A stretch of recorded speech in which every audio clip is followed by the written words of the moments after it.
कहानी है एटीएम ठीक करने वाले मैकेनिक अविरल की, जो एक ऐसे हादसे का शिकार हुए कि उन्हें उस हादसे से उबरने में कई महीने लग गए। ये वाकया है उस समय की जब अविरल को एटीएम रिपेयर करते हुए लगभग 3 साल हो गए थे। एक रोज अविरल को एक ही दिन में 5 एटीएम मशीनें रिपेयर करनी थी। अविरल रोज की तरह अपने काम पर निकला और रात होते होते उसने 5 में से 4 एटीएम मशीनें ठीक कर ली थी।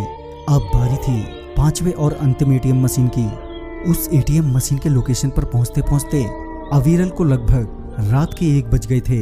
जब अविरल उस आखिरी एटीएम मशीन के लोकेशन पर पहुंचा तो उसने पाया कि वहां बिल्कुल खामोशी छाई हुई है। वहां आसपास कोई भी नहीं है। अविरल को इतना सन्नाटा देखकर डर तो लग रहा था, मगर वो करता भी तो क्या। वो तो सिर्फ जल्द से जल्द आखिरी एटीएम मशीन ठीक करके घर लौट जाना चाहता था। तभी अविरल ने अपने रिपेयरिंग टूल्स निकाले और वो काम पर लग गया। वो एटीएम मशीन रिपेयर कर ही रहा था कि अविरल को लगा कि कोई उसे देख रहा है। जब अविरल ने एटीएम गेट की ओर देखा तो वहां पर कोई नहीं था। फिर अविरल वापस अपने काम में लग गया कि थोड़ी देर बाद एक बहुत तेज आवाज आई। अविरल को ऐसा लगा कि एटीएम के गेट पर कुछ चीज बहुत जोर से टकराई हो। आवाज इतनी तेज थी कि अविरल को समझ में आ गया था कि ये कोई उसका भ्रम नहीं है। अविरल एटीएम से बाहर जाने के लिए उठा, ये देखने के लिए कि आखिर एटीएम के गेट से इतनी जोर से क्या टकराया था। वो बाहर निकलने वाला ही था कि तभी अचानक से एक आदमी सामने आ गया, जिसे देखकर अविरल हड़बड़ाते हुए पीछे जा गिरा।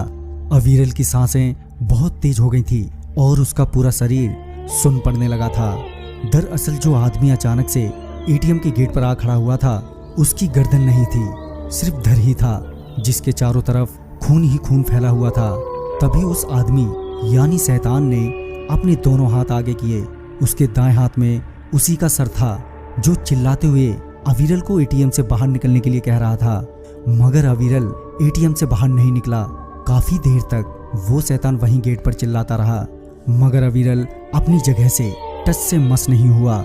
आखिरकार सुबह हुई। अब वो शैतान वहां से जा चुका था। अविरल अपने आप को संभालते हुए खड़ा हुआ और फिर जब वो एटीएम से निकलने वाला ही था कि उसकी नजर एटीएम की साइड की दीवार पर गई, जहां भगवान बजरंगबली की फोटो थी।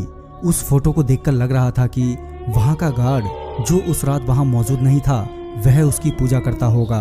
तो दोस्तों, उस दिन तो अविरल की जान भगवान बजरंगबली की कृपा से बच गई। वो कहते हैं ना, जाको राखे साइयां, मार सके ना कोई। तो दोस्तों आज की कहानी अच्छी लगी हो तो चैनल को सब्सक्राइब करना ना भूले।